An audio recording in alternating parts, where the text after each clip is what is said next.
Hello students, चलिए इस question को सॉल्व करते हैं। ये क्वेश्चन जेईई 2026 में पूछा गया है from solutions.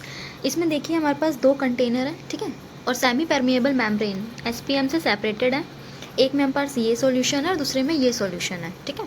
Assume complete dissociation of both the solutes, which of the following statement is correct, ठीक है। हमें बताना है कौन सी स्टेटमेंट यहाँ पे करेक्ट है। यहाँ देखिए पहला स्टेटमेंट है blue colour is formed on both sides.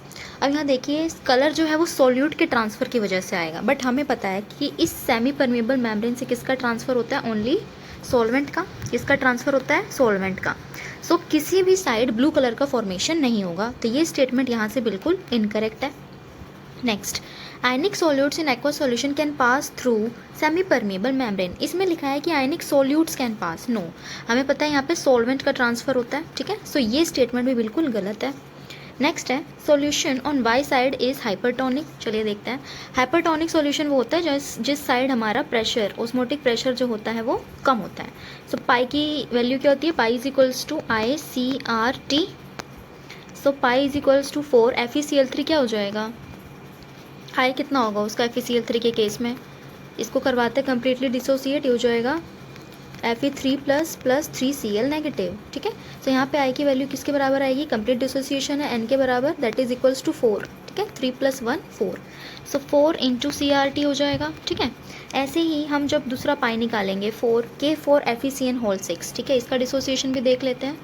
K4 FeCN6, इसको डिसोसिएट करोगे तो क्या बनेगा, 4K positive plus FeCN6 4 negative, ठीक है। सो यहाँ पे देखिए कितने आयंस में डिसोसिएट है, 4 + 1 5, तो इसका आंसर हो जाएगा 5 CRT। सो देखो यहाँ पर pi is equals to 4 CRT की वैल्यू कम है, मीन्स ये वाला जो सॉल्यूशन है, ठीक है, जिसमें ऑस्मोटिक प्रेशर की वैल्यू कम आ रही है, ये वाला सॉल्यूशन हो जाएगा हाइपोटोनिक, ठीक है। क्या हो जाएगा, हाइपोटोनिक, ठीक। सो यहाँ से सी स्टेटमेंट बिल्कुल करेक्ट स्टेटमेंट है, ठीक है। MCQ क्वेश्चन है तो एक ही स्टेटमेंट यहाँ पे करेक्ट है, सी स्टेटमेंट बिल्कुल करेक्ट है, ठीक है। नेक्स्ट है, सो to cause the reverse flow of solvent during osmosis, external pressure any value should be applied to side X। इसमें लिखा है any value should be applied, सो यहाँ से ये स्टेटमेंट गलत है, ठीक है। जो प्रेशर अप्लाइड है वो दोनों की जो डिफरेंस है, ठीक है, ऑस्मोटिक प्रेशर का, उससे ज़्यादा हमारा होना चाहिए, ठीक है। Pressure applied should be greater than the difference of osmotic pressure, difference of osmotic pressure on both sides, ठीक है। सो यहाँ से डी स्टेटमेंट भी रॉन्ग है, हमारा एक ही स्टेटमेंट ठीक है, that is option C. I hope ये क्वेश्चन आपको अच्छे से समझ में आया। ऐसी डिटेल वीडियो सॉल्यूशंस के लिए चैनल को सब्सक्राइब करें।